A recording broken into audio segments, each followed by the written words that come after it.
એક ગાયનું ઓપરેશન કરવાનું છે અને આ ગાય નોર્મલ ગાય નથી, આવી ગાયો બહુ ઓછી જોવા જડે. જય માતાજી મિત્રો સવારના 8 વાગ્યા છે ને આપણે નાહી ધોઈ નાસ્તો પાણી કરીને તૈયાર થઈ ગયા છે. હવે જાય પાંજરાપોર અને પાંજરાપોર જઈને જોઈએ. બાકી જો મહેશભાઈની ગાયો હજી છૂટી નથી, થોડી વારમાં છૂટશે અને હવે આપણે જઈએ પાંજરાપોર. તો હવે મિત્રો આપણે પાંજરાપોર પહોંચી ગયા હતા અને હવે જાય વાડાની અંદર ચેક કરીએ, કાંઈ નવો કેસ આવે તમને બતાવું. નહીં જે રેગ્યુલર હશે જોઈએ, અને જે કાલે ઢોર આવ્યા છે એનું કોઈનું ઓપરેશન આજ થઈ શકશે તો એ કરશું. તો મિત્રો આપણે માંદાવાળા પિંજરું છે જે ત્યાં આવી ગયા હતા અને જોઈ લીધું, કાંઈ નવો કેસ નથી. બાકી ઢોરા ઉઠલી ગયા હતા તો નાખી દીધું આપણે બધાને પાવડર. અને હવે આજે એક જે કાલે બકનાથી ઢોર આવ્યા છે એમાંથી એક ગાયનું ઓપરેશન કરવાનું છે.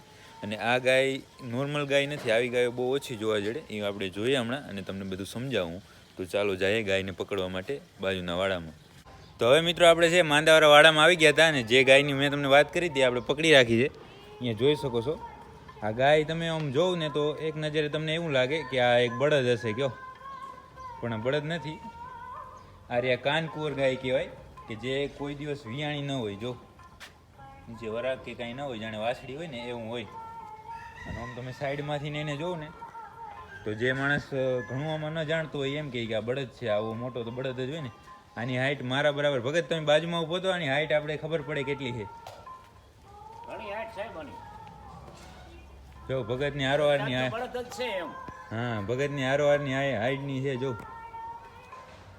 અને એને બચારીને આ સિંગમાં છે એ કેન્સર થયું છે, તો આપણે એ સિંગ આપણે કાપવાનું છે. બાકી આમાં શું છે કે કાનકુંવર ગાય ભગત ઘણી ઓછી અત્યારે જોવા જડે કયો. કાનકુંવર સાહેબ અત્યારે બહુ ઓછી હોય, જાતની શક્તિ કહેવાય. સાચી વાત. કોઈ ગરમીમાં ના આવે. હા, મતલબ કોઈ વિયાણી જ ન હોય, કોઈ દીએ નહીં એમ. એને હિસાબે શું એનું જે શરીરનું કદ રહ્યું એ થોડું ઘણું મોટું આપણે દેખાય. ફુગાવો અત્યારે વધી ગયો છે. આગળ તો કાનકુંવરને સમાધિ દેતા માણસો. ના પૂજા કરતા હજી એવી પણ ઘણા લોકોને એ ખબર નહીં કાનકુંવર કોને કહેવાય. ખબર ન હોય. આ રી આ ગાય કાનકુંવર છે અને આમ આ શું આ ગાય બહુ ઓછી જોવા જડે. જો એનું 15 વર્ષની ઉંમર છે સાહેબ. 15 વર્ષની ઉંમર છે, સાચી વાત. તો હવે આપણે એનું ઓપરેશન કરવાનું છે. બાંધી મૂકી છે. આમ શું ક્યારે આને બાંધી ન હોય કયો, છૂટી ફરી હોય. આપણે જે બકના વિભાગ છે ત્યાં કને હતી, તો કાલે આપણે ગયા હતા તો એને લઈ આવ્યા છે. અને શું કેન્સર છે સિંગમાં, એટલે હા ખુલ્લી ફરેલી છે. એટલે શું આપણે જે ઓપરેશન થિયેટરમાં એને નહીં લઈ જઈએ શકીએ, કેમ કે ભડકે છે ઘણી અને હાલતી નથી. એટલે હવે આપણે એનું વાડામાં જ ઓપરેશન કરવાનું છે. તો ગાય બાંધી નાખી છે. હવે જાય આપણે ઓપરેશન થિયેટરની અંદર બધું સાધન છે આપણે એ લઈ આવીએ અને જે જરૂરી દવાઓ છે બધી લઈને આવીએ આપણે, અને પછી ઓપરેશન ચાલુ કરીએ. તો હવે મિત્રો આપણે ઓપરેશનનું બધા સાધન લઈ આવ્યા છે. તે ગાયને કંબોડીનું ઓપરેશન કરવાનું છે, તો હવે ચાલુ કરીએ.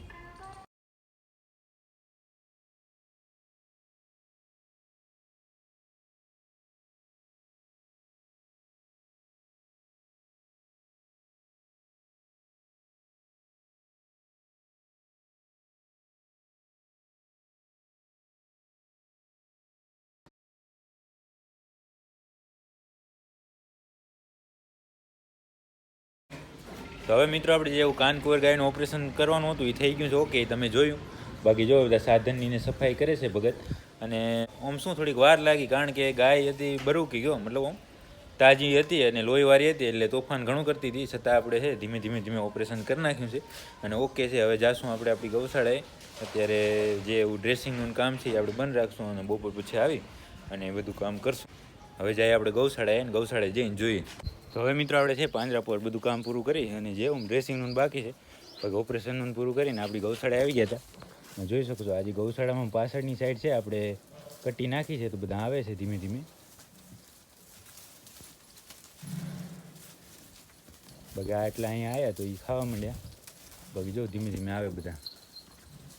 કેસર છેલ્લે રહી ગઈ.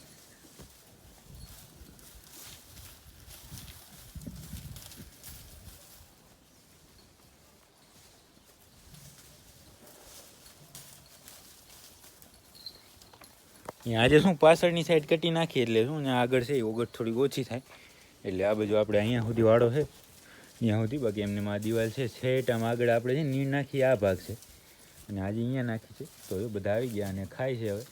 અને બાકી વાડાની અંદર પાણી બધું ઓકે છે. તો હવે ખાલી આગળ વાળાની નીણ તો થઈ ગઈ. જેવું જીવણી અને પારેવ જે આગળના વાડામાં છે એને નીણ થઈ ગઈ છે.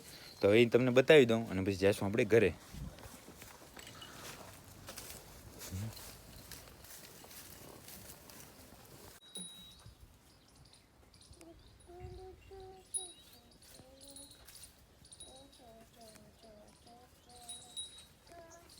તો હવે મિત્રો આપણે આપણી ગૌશાળા બધું કામ પૂરું કરીને ફરી 5 રોડ પહોંચી આવ્યા હતા. તો હવે જાય વાડાની અંદર અને ચેક કરીએ કાંઈ નવો કેસ આવ્યો તો એ તમને બતાવીએ. નહીંતર જે સવારના આપણે ડ્રેસિંગનું બધું કામ બાકી છે એ ચાલુ કરીએ. અને હા, જે આપણે કાનકુવર ગાયનું ઓપરેશન કર્યું એને જોઈએ, ચેક કરીએ, સંભાળીએ કેમ વ્યવસ્થિત છે કે કાંઈ તકલીફ છે, બધું ચેક કરીએ. તો હવે મિત્રો આપણે પિંજરું ચેક કરી, જે બેઠી પથારીનો વાળો છે એમાં એક આંખો આવ્યો હતો એક્સિડન્ટ વાળો. તો એને શું પાટાની જરૂર નથી પણ ઇન્જેક્શનની જરૂર હતી, એ આપી દીધા છે. બાકી અહીંયા જોઈ શકો છો કાનકુવર છે એકદમ ઓકે છે, હરે ફરે છે કમ્પ્લેટ.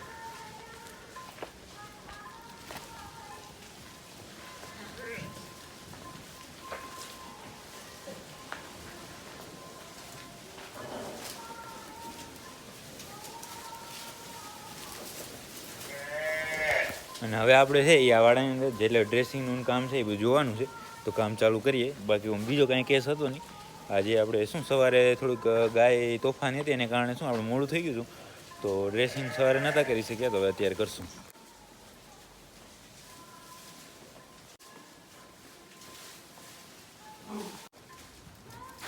તો મિત્રો આપણે 2 ડ્રેસિંગ કરીને આ એક નવી વાછડી આવી છે. એને જે આ બાજુની સાઈડ છે એ રાંઢું બેસી ગયું છે, એટલે ઘણું ઘા ઊંડો થઈ ગયો છે. તો એને ડ્રેસિંગ કરી નાખ્યું. અને બીજા ઇન્જેક્શન એ તો મારેલા છે. બહારેથી દવા થઈને અહીંયા આવી હતી, પણ આમ ડ્રેસિંગ એક જે પાટો રહ્યો એ જૂનો થઈ ગયો, બદલાવી નાખ્યો છે. અને હવે જોઈ લે કાંઈ બીજું કાંઈ હોય તો તમને બતાવું. તો મિત્રો સાંજના 6 વાગ્યા છે ને હવે આપણે ઘરે જવાનો સમય થઈ ગયો. બાકી પાંજરાપણું કાંઈ નવું કામ હતું નહીં, અને જે થોડું ઘણું હતું એ બધું જોઈ લીધું. ને હવે આપણે જવાનું છે આપણી ગૌશાળાએ. અને ગૌશાળાએ રેગ્યુલર કામ છે એ જ છે. તો આજનો તમને બેસ્ટ વિડીયો મેં તમને દીધો છે. તો આજના વિડીયોને અહીંયા સુધી જ રાખશું. વિડીયો પસંદ આવે તો લાઈક કરજો, કોમેન્ટ કરજો, ચેનલને સબસ્ક્રાઈબ કરજો. મળીએ કાલના નવા વિડીયોમાં.